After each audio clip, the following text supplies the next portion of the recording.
Bom dia, pessoal do nono ano, tranquilo? Beleza? Professor Marcelo aqui. Pessoal, então é o seguinte, dando prosseguimento aos vídeos, né, a matéria, a gente está entrando agora no século XX, tá? No início do século XX. O primeiro grande evento, os primeiros dois, na verdade, os grandes eventos que a gente teve no século XX, tá? Foi a Primeira Guerra Mundial e a Revolução Russa, tá? E de alguma forma eles estão meio que imbricados, tá? Porque a Revolução Russa vai acontecer em meio à Primeira Guerra, certo? Mas para fins de estudo, para vocês não se atrapalharem, a gente vai ver a Revolução Russa e aí depois a gente vai entrar na Primeira Guerra. A Revolução Russa vão ser duas aulas, tá? Eu vou contar aqui primeiro os antecedentes nessa, aí na próxima eu vou falar do desenrolar, como é que ela terminou, né? Como é que se tornou depois a União Soviética, tá?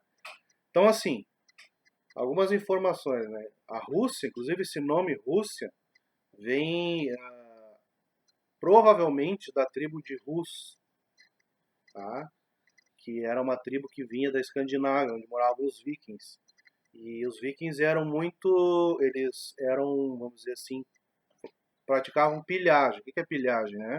Eles iam para um outro local e destruíam, roubavam tudo e voltavam, tá?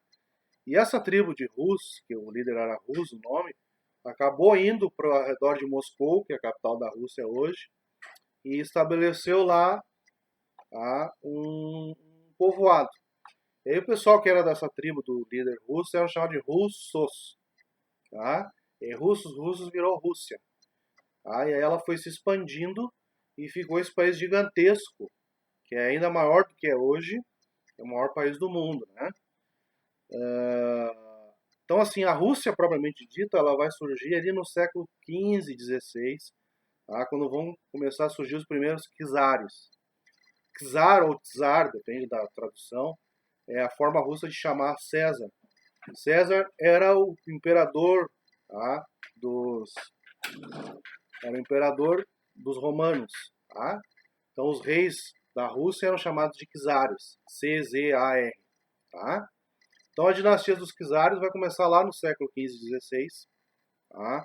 Com Pedro o Grande, e vai continuar indo de geração em geração, né, nos próximos séculos, até chegar no século XX, que o czar, que é o czar que vai ser deposto na Revolução Russa, que é o Nicolau II, da família Romanov, que era a família que governava a Rússia já há mais de 300 anos.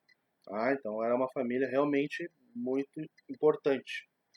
Tá? Mas o que é importante a gente saber aqui, pessoal? Tá? A Rússia, apesar de ser um país gigantesco naquela época, era um país basicamente agrário. Tá? Basicamente a Rússia era um país exportador de produtos agrários, principalmente trigo, cevada e alguns tipos de verdura, mas principalmente o trigo, né, que precisa de frio, então a Rússia tinha esse solo. Então, como país basicamente agrário, de camponeses, né, eles praticamente não tinham indústria, né, era um país atrasado em relação aos outros países da Europa. Tá? Mas o que vai acontecer lá? Quais são os fatores que vão levar a Rússia a se transformar e ocorrer a revolução?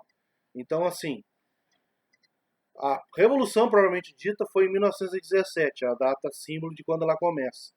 Só que os antecedentes delas vão lá em 1905, tá? 12 anos antes. O que acontece em 1905? Tá? Ocorre, a Rússia entra em guerra com o Japão. Você sabe, se vocês olharem no mapinha, botarem aí no Google, vocês vão ver que a Rússia vai desde a leste da Europa lá, divisa com a Ucrânia, e lá no Oriente, a Rússia asiática vai lá até fazer divisa com a Mongólia, com a China, com a Coreia. E na época, Rússia e Japão estavam disputando alguns territórios ali na China e na Coreia, porque o Japão estava se tornando um grande império também, e estava entrando em choque, em conflito com a Rússia, que também queria aqueles territórios, tá bom? Porque é um território rico em carvão, em petróleo e outras coisas, e outras matérias-primas, né? Então, esse conflito vai ocorrer e a Rússia vai entrar em guerra com o Império Japonês, né? E o que acontece? O Japão vai acabar vencendo. O Japão tinha uma força tanto naval quanto terrestre, praticamente nova, eles tinham estavam produzindo e se armando, então era um império bem mais organizado, enquanto a Rússia era obsoleta, era arcaica, atrasada. Então os russos perderam a guerra para os japoneses. Isso foi um fiasco na Europa, considerado, né? Porque até então nunca nenhum país da Europa tinha perdido para um império do Oriente, seja a China, o Japão, a Coreia, outro, a Índia, né? Então foi um vexame, vamos dizer assim. E além desse vexame, o czar, que era o imperador, ele gastou muito do tesouro, usou muitos recursos, o que acabou empobrecendo ainda mais a população, os camponeses, os trabalhadores, tá? Levando as pessoas que já tinham uma vida difícil a ficar mais difícil ainda. Tá? Então, as pessoas vão começar a se revoltar, né? E vão protestar contra isso aí. Tá? Então, tem uma data simbólica, né? Que é o que a gente chama de Domingo Sangrento. Porque num domingo a população foi até o Palácio de Inverno, que é onde vivia o czar, e foi protestar, né? E o czar não foi muito bonzinho com eles, não. Chamou a tropa imperial e mandou bala na população, literalmente. Tá? Mandou abrir fogo contra a população que estava protestando até ali pacificamente. E aí dezenas de pessoas foram feridas, mortas, né? E aí o czar, digamos assim, queimou ainda mais o filme dele, né? Por ter tido essa atitude violenta. Né? Então isso ficou conhecido como Domingo Sangrento. Tá? Tem até o YouTube, que é uma banda de rock, que tem uma versão dessa música. Mas é um outro evento que vai ocorrer lá na Irlanda. Mas ele faz referência a isso aí também. Tá? Ocorreram outras coisas também, Revolta do Couraçado Potemkin, que eu já mandei aí o filme para vocês darem uma olhada. O Couraçado Potemkin era um navio de guerra que tinha lutado nessa guerra contra o Japão e estava voltando para a Rússia, humilhado, derrotado. E os marinheiros não tinham nem mais o que comer, tanta pobreza. Só tinha um pedaço de quarto de boi, né, uma perna do boi, e estava podre ainda por cima. E os oficiais comendo comida boa, e os marinheiros ali, que cuidavam do grosso, do trabalho braçal, estavam comendo carne podre. E aí eles vão se revoltar, vão jogar os oficiais na água, e vão ameaçar o czar, né, a bombardear a capital, que era São Petersburgo na época, né, e vão fazer um estrago, né, até que consigam fazer os marinheiros parar aquela revolta. Então ocorreram vários eventos, tá, que começaram a inflamar o povo russo, né.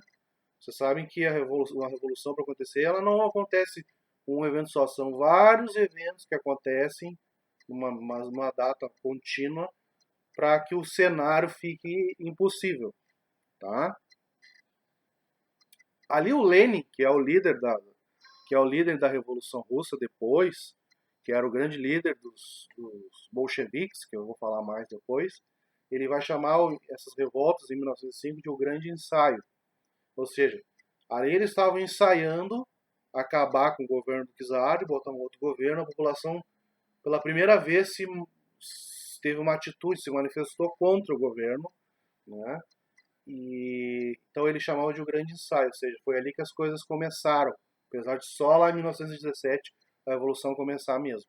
Aí o czar vai prometer fazer algumas reformas, promete que vai tentar atenuar as questões econômicas, e o povo acredita e deixa ele no cargo, tá?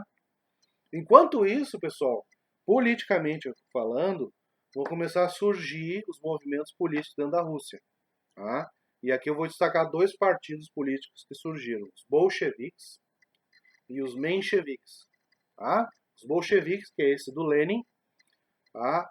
Eram os marxistas, eram os que queriam uma revolução, acabar com o governo do czar, instaurar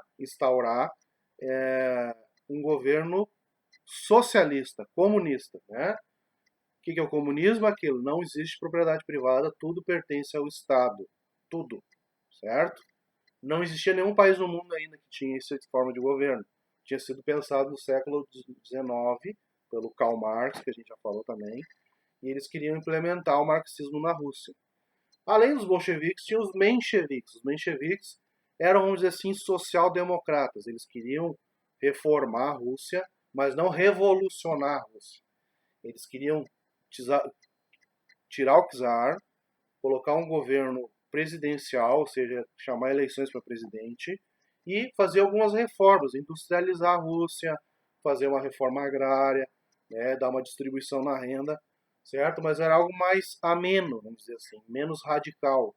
Tá? Eles queriam mudanças, não acabar com tudo e fazer outra coisa.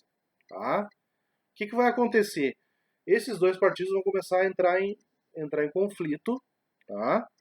E aí vai surgir também, pessoal, o que a gente chama, que é muito importante, que é os sovietes. Eles são tão importantes que depois a Rússia vai virar a União Soviética, ou seja, a União desses sovietes. O que eram os sovietes? Os sovietes eram conselhos políticos onde as pessoas se reuniam, desde uma fábrica, numa empresa, numa universidade, numa escola, e essas pessoas iam discutir como criar um novo governo russo. Então, se tinham vários sovietes em várias cidades, várias células, e eles agiam de uma maneira coordenada. Esses sovietes é o que Lenin vai chamar de a semente da revolução, porque é ali que vai ser organizado passo a passo de como eles vão tomar o poder, certo? Então, os sovietes eram esses conselhos. É como se ali na escola tivesse um grupo de alunos que criasse um conselho e discutia como mudar a escola, como mudar a forma de pensar a escola, como mudar a direção, como mudar a liderança, tá? Então isso é que vai acabar inflando toda a situação, tá? Os sovietes. Pois bem, em 1914 começa a Primeira Guerra Mundial, o Império Alemão começa a invadir os outros lugares, inclusive a Rússia. A Rússia entra na guerra, né, mas obviamente a Rússia não tem condições financeiras de entrar numa guerra. E aí o czar, né, obriga a população a participar, recruta os soldados, né, e milhões de soldados vão morrer no fronte, as pessoas vão começar a passar fome, tá, e a situação fica bem complicada. Tanto que o lema da Revolução Russa era paz, pão e terra. Ou seja, paz porque eles queriam sair da guerra, pão, comida, né, e terra porque eles queriam a reforma agrária, certo? O czar não atende, continua na guerra e a revolução vai estourar 3 anos depois. Em 1917, estoura a revolução e aí chega o governo provisório. O que é um governo provisório? Ou seja, não é um governo permanente. Eles organizam um grupo de pessoas que vai administrar o país até que se tenha um governo legítimo.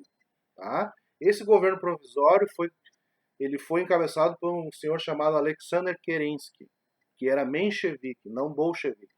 Ou seja, ele era um cara da ala mais moderada. Ele queria fazer algumas reformas, não criar uma revolução marxista como os bolcheviques. E ele vai continuar na guerra, ele não vai tirar a Rússia da guerra, o que vai deixar os bolcheviques pé da vida e que eles vão acabar rompendo esse governo provisório, tá? Isso a gente vai ver na próxima aula, tá bom?